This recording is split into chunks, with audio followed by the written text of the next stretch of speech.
Monte Vista is a very small, very low-income town, so we have a lot of issues with kids who are coming in with very little English language experience.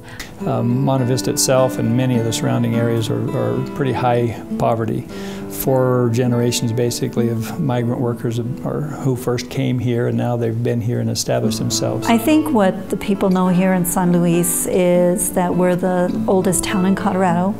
We're also known for the Stations of the Cross, which was established when Father Pat was here. And you know, because of the isolation, that's probably the other issue that kind of impacts the ability of the people here to get out and do and become and feel better about themselves. We've been using Lindamood-Bell in small group settings for 3 years. And we've been using it in our whole group setting and as a Tier 1 for 2 years. And the whole valley pretty much was using it in their special ed rooms with their special ed students. We also, from the very beginning, used it in our Title I reading rooms as well. We saw the success even before we saw the data at the end of the first year. We could see the students' success just in their everyday actions. And so we said, why not, with our population, with the students that we have being behind when they get to us typically, why not implement this school-wide?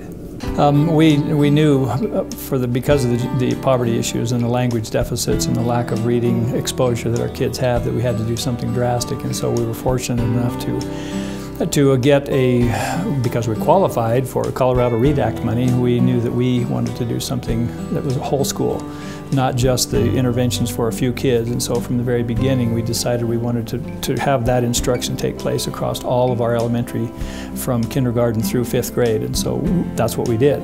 Everything about what we've done the last 2 years especially has been nothing but great for us, because we're seeing this year we may run out of READ Act money, which is a good thing because you only qualify if your students aren't reading at grade level by the time they're in 3rd grade. So the less of those we have, the less money we have, but the better we're doing. So we love it. It was actually pretty surprising. You know, with students with IEPs, you always have to kind of step back just a little bit with your expectations. And so with every new program we get, we're like, okay, we're really excited about this, but I want to prepare myself because a lot of our students have pretty significant learning disabilities. But we saw with a handful of our students, they really just started to move and they started to get excited about reading. They started to be more engaged in the process. Right, so we went from the BOCES grant, we saw some really great results in our supported groups, and so from there our principal decided that he wanted to make it a little bit more widespread, and so we started implementing it into our classrooms. All of our teachers got trained across the entire school.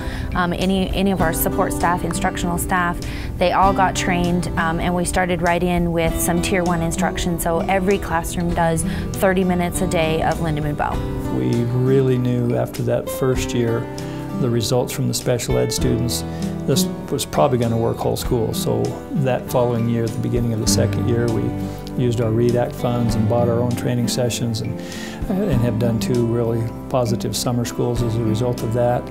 And so it is what we do for reading intervention. The problem that we have in education now at the elementary, we don't teach enough teachers how to be reading teachers.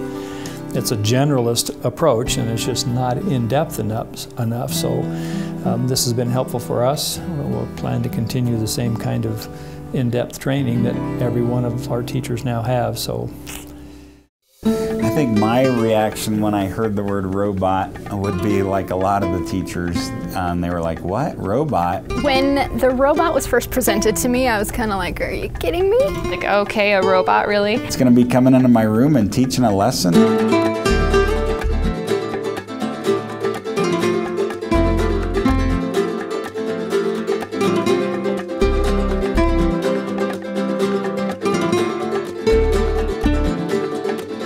I thought it was kind of cool.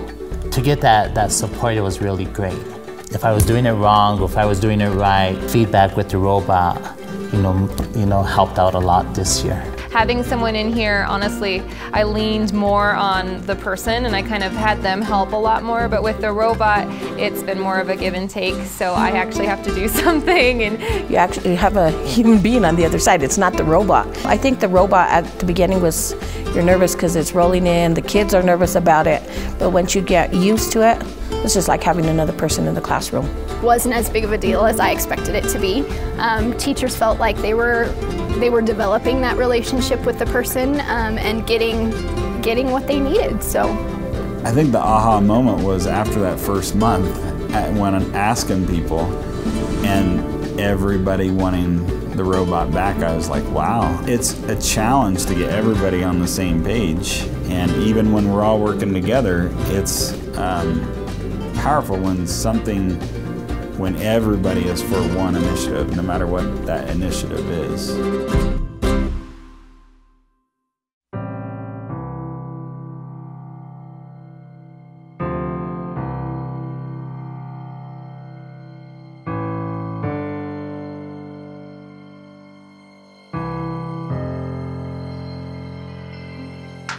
When young children come in and we place them on individualized education plans, for parents, it's nerve-wracking for them, and they're like, oh, they're never going to get this. It's a scary thing for the kids and for the parents.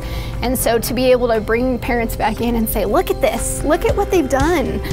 And it helps their own self-esteem, it helps them, adapt in the classroom better, and it helps parents just relax and feel like, okay, they're gonna get there, they're gonna get this. It was crazy, because this year all of a sudden the kids were making these connections and doing this really intense higher order thinking that I've never gotten them to be able to do before.